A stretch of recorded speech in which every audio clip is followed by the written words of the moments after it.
बच्चों, कैसे हो आप लोग। बहुत दिनों के बाद आज मैं ये वीडियो बना रही हूँ क्योंकि हमारी तबीयत ठीक नहीं थी। तो चलिए शुरू करते हैं। आज जो मैं वीडियो बनाने जा रही हूँ उस टॉपिक है सर्वनाम।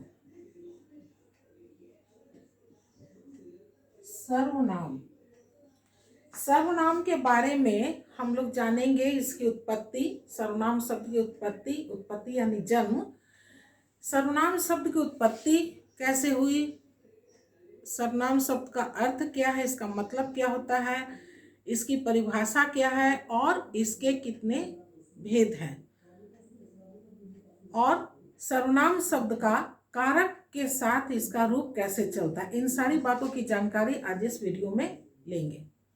तो सबसे पहले हम देखें कि इसकी उत्पत्ति कहाँ से हुई, सर्वनाम शब्द का जन्म कहाँ से हुआ। तो शब्द विचार वाले वीडियो में हम बताए थे कि शब्द का जो निर्माण हुआ था वो 4 आधार पे हुआ था, जिसमें कि एक आधार था प्रयोग के आधार पे, यानी कि जब हम शब्द का वाक्य में प्रयोग करते हैं तो उस पर लिंग, वचन और कारक का प्रभाव पड़ता है। कुछ शब्दों पर लिंग, वचन और कारक काल का प्रभाव पड़ता है और कुछ शब्दों पर नहीं पड़ता है। तो जिन शब्दों पर लिंग, वचन, कारक काल का प्रभाव पड़ता है उसे विकारी शब्द कहते हैं, और जिन पर कोई प्रभाव नहीं पड़ता है, वो एज इट इज रहते हैं, जस के तस, उनको अविकारी शब्द कहते हैं। तो जो विकारी शब्द बना, उस विकारी शब्द में ही संज्ञा, सर्वनाम, क्रिया, विशेषण आदि शब्दों का निर्माण हुआ। तो संज्ञा शब्द के बारे में हम लोग पढ़ चुके हैं। आज हम लोग सर्वनाम के बारे में पढ़ेंगे। तो इसकी उत्पत्ति कहाँ से हुई, ये हम लोग को जानकारी मिल गई कि शब्द रचना में जब प्रयोग के आधार पे शब्द का निर्माण हुआ तो उसमें विकारी शब्द में ये सर्वनाम शब्द का निर्माण हुआ। अब हम जानेंगे सर्वनाम शब्द का अर्थ क्या है, इसका मतलब क्या होता है। तो सर्व का मतलब होता है सब, सब कहें या सभी बोले, और नाम तो नाम ही है, नाम यानी संज्ञा। तो सर्वनाम शब्द जो कहलाया, यानी सभी नामों के बदले, संज्ञा में हम पढ़े कि संसार में, इस ब्रह्मांड में जितने सारे चीजें, सबका कुछ ना कुछ नाम है और उन्हीं नामों को संज्ञा कहते हैं। तो संज्ञा जो शब्द है, नाम जो है, इन नाम के बदले में जो शब्द का हम प्रयोग करते हैं उसे ही सर्वनाम कहते हैं। इसलिए इसका नाम पड़ गया सर्वनाम, यानी सभी नामों के बदले जिस शब्द का हम प्रयोग करते हैं उसे सर्वनाम कहते हैं। अब जैसे एक उदाहरण से हम समझाते हैं। जैसे कि मोहन कल आया था, मोहन ने कहा मोहन कल दिल्ली जाएगा, मोहन गाड़ी से दिल्ली जाएगा। अब देखो, अब तक जो हम बोले उसमें मोहन शब्द कितना बार आ गया, 4 बार आ गया। मोहन कल आया था, मोहन ने कहा, मोहन कल दिल्ली जाएगा, मोहन गाड़ी से दिल्ली जाएगा, 4 बार मोहन शब्द का प्रयोग है। तो इस तरह से अगर हम कुछ लेख लिखे या कुछ कहानी लिखे या कुछ अन्य चीज लिखे और एक ही शब्द की जब पुनरुक्ति होती है, पुनरुक्ति यानी एक ही शब्द जब बार बार आता है तो पढ़ने में थोड़ा निरस्ता आ जाता है, उतना आनंद नहीं आता, मजा नहीं आता, एक ही चीज बार बार हर वाक्य में पढ़ रहे हैं। इसलिए वाक्य को थोड़ा रोचक बनाने के लिए और साथ ही स्पष्टता, यानी उसमें कहने का क्या जो अर्थ है वो भी सही होना चाहिए, इन बातों का ध्यान रखते हुए सर्वनाम शब्द का निर्माण हुआ। और सर्वनाम शब्द अब जैसे हो गया कि मोहन कल आया था, मोहन ने कहा, लिख कर हम बता दे रहे हैं। मोहन ने कहा, मोहन कल आया था, मोहन ने कहा, मोहन ने कहा, मोहन कल दिल्ली जाएगा। मोहन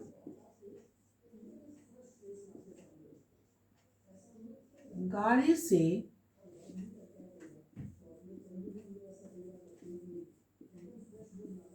दिल्ली जाएगा। अब देखो मोहन कल आया था, ये तो बात हो गया। अब मोहन, फिर मोहन यहाँ आ गया दूसरे बार, तीसरा बार, चौथी बार, 4 बार मोहन शब्द का प्रयोग हुआ है। तो इस मोहन शब्द, जो संज्ञा शब्द की पुनरुक्ति हो रही है, इसको रोकने के लिए और लिखने में भी रोचकता लाने के लिए, सुंदरता लाने के लिए, पढ़ने में भी आनंद आए, उसके लिए क्या, कैसे अब हम इसको लिखेंगे? मोहन कल आया था, उसने कहा वह कल दिल्ली जाएगा, वह गाड़ी से दिल्ली जाएगा। अब ये जो मोहन शब्द है, नाम, संज्ञा शब्द, इसके बदले में जो हम शब्द प्रयोग किए, उसके स्थान पर यही सर्वनाम शब्द कहलाता है। इसकी परिभाषा क्या है? संज्ञा शब्द के स्थान पर या संज्ञा शब्द के बदले में जिस शब्द का प्रयोग करते हैं उसे सर्वनाम कहते हैं। अब पढ़ने में भी थोड़ा अच्छा लग रहा है कि मोहन कल आया था, उसने कहा वह कल दिल्ली जाएगा, वह गाड़ी से दिल्ली जाएगा, या वह गाड़ी से जाएगा। तो कहने का अर्थ भी स्पष्ट हो जा रहा है कि उसी के बारे में कहा जा रहा है, और वाक्य भी समझ में आ रहा है, और पढ़ने में भी अच्छा लग रहा है, आनंद आ रहा है, निराशा नहीं आ रहा है कि बार बार एक ही शब्द को बार बार पढ़ रहे हैं, है ना। गाय एक पालतू जानवर है, गाय एक चौपाया जानवर है, गाय को 2 आंख होता है, गाय का एक मुंह होता है, गाय को एक पूंछ होती है। बार बार गाय गाय गाय लिखेंगे तो पढ़ने में आनंद नहीं आएगा, मजा नहीं आएगा। इसलिए संज्ञा शब्द के बदले में कुछ शब्द का निर्माण हुआ है, जिसको कि कहते हैं सर्वनाम। संज्ञा शब्दों के बदले में प्रयोग किए जाने वाले शब्द को या उसके स्थान पे प्रयोग किए जाने वाले शब्द को सर्वनाम कहते हैं। तो हमारा हो गया सर्वनाम की उत्पत्ति, जन्म कहाँ से हुआ, कहाँ से ये, और सर्वनाम की परिभाषा हो गया। अब हो गया सर्वनाम के भेद। सर्वनाम के 6 भेद होते हैं। वो कौन कौन सा भेद है? सर्वनाम शब्द के 6 भेद हो गए। पहला हो गया पुरुषवाचक सर्वनाम, पुरुषवाचक सर्वनाम। दूसरा हो गया निश्चयवाचक सर्वनाम। तीसरा हो गया अनिश्चयवाचक सर्वनाम। चौथा हो गया प्रश्नवाचक सर्वनाम। पांचवा हो गया संबंधवाचक सर्वनाम।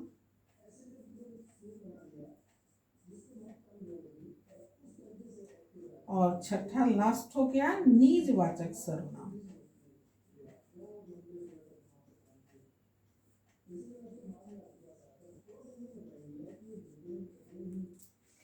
ये सर्वनाम के 6 भेद हो गए। पुरुषवाचक सर्वनाम, निश्चयवाचक सर्वनाम, अनिश्चयवाचक सर्वनाम, प्रश्नवाचक सर्वनाम, संबंधवाचक सर्वनाम और निजवाचक सर्वनाम।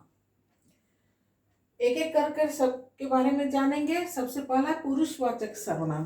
पुरुषवाचक सर्वनाम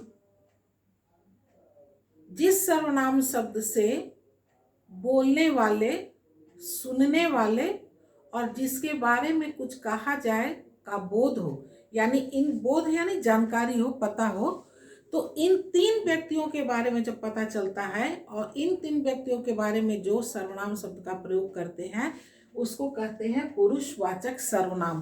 पुरुष यानी व्यक्ति, यानी यहाँ 3 व्यक्ति होंगे, एक बोलने वाला होगा, दूसरा सुनने वाला होगा और तीसरा जिसके बारे में हम कुछ बात कह रहे हैं। हो सकता है कभी कह रहे हो कभी नहीं भी कर रहे हो, आपस में ही दोनों बात कर रहे हो, लेकिन तीसरे के लिए भी सर्वनाम शब्द बनाया गया है।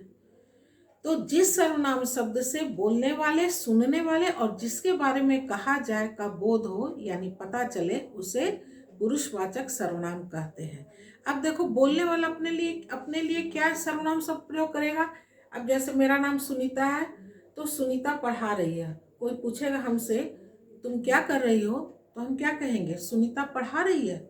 तो सुनीता अच्छा नहीं लगेगा कि मैं अपने बारे में सुनीता कहूँ, तो क्या किस सर्वनाम शब्द का प्रयोग करेंगे, मैं पढ़ा रही, मैं भी पढ़ा रही हूँ। तो ये जो बोलने वाला जो है वो अपने लिए जो सर्वनाम शब्द का प्रयोग करेगा वो कहेगा मैं। इसमें 3 व्यक्ति आ गया, बोलने वाला मैं, सुनने वाला जिसको हम बोल रहे हैं, जो सुन रहा है, जो श्रोता है, वो अपने लिए क्या शब्द प्रयोग करेगा, तुम। उसके लिए सर्वनाम शब्द बना है तुम। और जिसके बारे में जो विषय, जिसके बारे में कुछ बात कहें, थर्ड पर्सन जो है वो हो गया वह, उसने, उन्होंने, है ना, ये वह, उसने, उन्होंने, ये सब होगा। तो प्रश्नवाचक सर्वनाम में भी 3 व्यक्ति आ गया। 3 व्यक्ति कौन कौन हो गया, प्रथम पुरुष, 3 पुरुष हो गए, 3 व्यक्ति, मध्यम पुरुष और तीसरा हो गया अन्य पुरुष।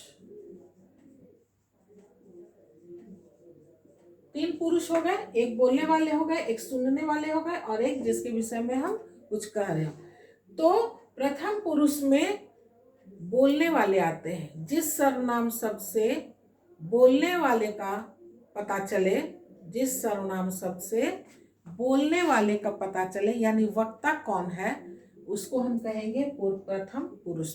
कहे कि पहले जब बोलेगा तभी कोई सुनेगा, तो पहला कौन हो गया, प्रथम कौन हो गया, बोलने वाला, इसलिए इसका नाम दिया गया प्रथम पुरुष। जिस सर्वनाम शब्द से बोलने वाले का पता चले या बोलने वाले का बोध हो उसे प्रथम पुरुष कहते हैं। बोलने वाला क्या शब्द प्रयोग करेगा, मैं, है ना, या हम।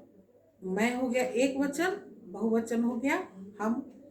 उसी तरह से मध्यम यानी बीच में, हम बोल रहे हैं, दूसरा सुन रहा है और किसी के बारे में कह रहे हैं, है ना, तो मध्यम हो गया, बीच का हो गया वो मध्यम पुरुष जो सुन रहा है किसी की बात। तो मध्यम पुरुष के लिए क्या सर्वनाम शब्द का प्रयोग करेंगे, तू और तुम या आप। तू एक वचन हो गया, बहुवचन हो गया तुम लोग, या फिर रेस्पेक्ट अगर देंगे, सम्मान देंगे, आदर के साथ बोलेंगे तो कहेंगे आप। अन्य पुरुष यानी थर्ड पर्सन हो गया। अब हम बोले और दूसरा सुन रहा है, अब अन्य किसी और दूसरे के बारे में कुछ कह रहे हैं, उसके लिए हो गया अन्य पुरुष, वो थर्ड पर्सन है, तीसरा पुरुष है व्यक्ति। उसके लिए हम क्या सर्वनाम शब्द करेंगे, वह, उसने, उन्होंने, उनको, उसको इत्यादि कई सारे शब्द है ना। तो इस तरह से प्रथम पुरुष, मध्यम पुरुष और अन्य पुरुष, पुरुषवाचक सर्वनाम को भी 3 वर्गों में बांट दिया गया है, प्रथम पुरुष, मध्यम पुरुष और अन्य पुरुष। जिस सर्वनाम शब्द से बोलने वाले, सुनने वाले और जिसके विषय में कुछ कहा जाए का बोध हो उसे पुरुषवाचक सर्वनाम कहते हैं। जिस सर्वनाम शब्द से बोलने वाले का पता चले उसे प्रथम पुरुष कहते हैं। जिस सर्वनाम शब्द से सुनने वाले का पता चले उसे मध्यम पुरुष कहते हैं। और जिस शब्द से जिसके बारे में कुछ कहा जाए का बोध हो उसे अन्य पुरुष कहते हैं। मध्यम प्रथम पुरुष में मैं, और मैं हो गया एक वचन, बहुवचन में हो गया हम या हम लोग। उसी तरह से मध्यम पुरुष एक वचन में तू, बहुवचन में हो गया तुम या तुम लोग।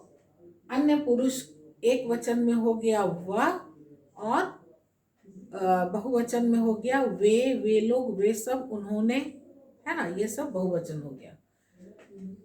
अब दूसरा है निश्चयवाचक सर्वनाम। निश्चय का मतलब ये निश्चित, निश्चित है, इसमें कोई दुविधा नहीं है, कोई आशंका नहीं है, एकदम निश्चित बात है। तो जिस सर्वनाम शब्द से किसी निश्चित व्यक्ति या वस्तु का बोध पता चले, या जिस सर्वनाम शब्द से दूर या समीप के व्यक्ति या वस्तु का पता चले, उसे निश्चयवाचक सर्वनाम कहते हैं। इसका एग्जाम्पल है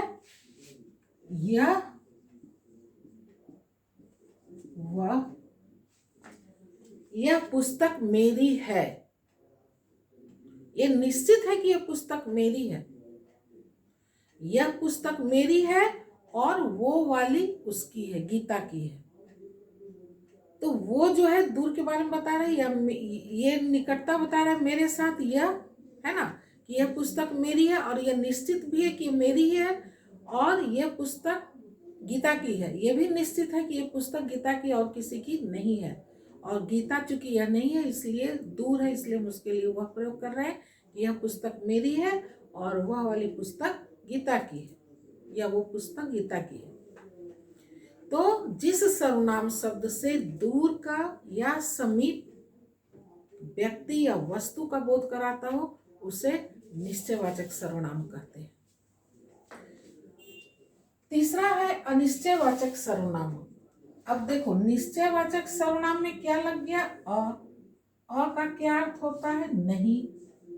यानी जिस सर्वनाम शब्द से किसी निश्चित व्यक्ति या वस्तु का बोध न हो, उसका पता सही पता नहीं चले, है ना, दुविधा में हो, आशंका में हो, वैसे सर्वनाम शब्द को कहते हैं अनिश्चयवाचक सर्वनाम।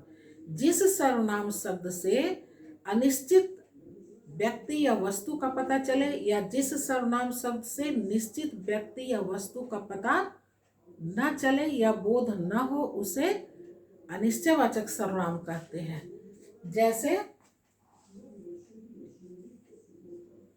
कोई या कुछ। अब कोई क्या है? देखो, बाहर कोई खड़ा है, कोई में अब पता नहीं चल रहा है कि बाहर कौन खड़ा है ना।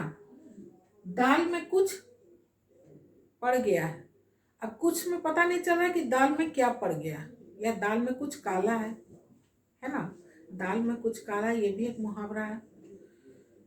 तो अनिश्चयवाचक सर्वनाम जिस सर्वनाम शब्द से, ये जो सर्वनाम है, जिस सर्वनाम शब्द से किसी निश्चित व्यक्ति या वस्तु का पता न चले, उसे अनिश्चयवाचक सर्वनाम कहते हैं। कोई जो है ये सजीव के लिए प्रयोग होता है, सजीव प्राणी है ना, और ये निर्जीव के लिए होता है। सजीव का उल्टा निर्जीव। तो कोई, जैसे बाहर कोई खड़ा है ना, बाहर कोई खड़ा है, तो कोई व्यक्ति है, अंडरस्टूड है कि कोई व्यक्ति खड़ा है जिसको हम कह रहे, देखो बाहर कोई खड़ा है। तो कोई शब्द जो है वो सजीव के लिए प्रयोग किया जाता है, कुछ जो है निर्जीव वस्तु के लिए। जैसे दूध में कुछ पड़ गया, तो दूध क्या है? निर्जीव वस्तु है। तो ये जो दो शब्द हैं, ये अनिश्चयवाचक सर्वनाम के लिए प्रयोग किए जाते हैं, कोई सजीव के लिए और कुछ जो है निर्जीव वस्तु के लिए प्रयोग किए जाते हैं। आज बस इतना ही। नेक्स्ट वीडियो में हम इससे आगे बताएंगे प्रश्नवाचक, संबंधवाचक, निजवाचक और कारक के रूप, इसके साथ सर्वनाम का कारक के साथ रूप कैसे चलता है, इन बातों की जानकारी नेक्स्ट वीडियो में देंगे। आज बस इतना ही। बाय।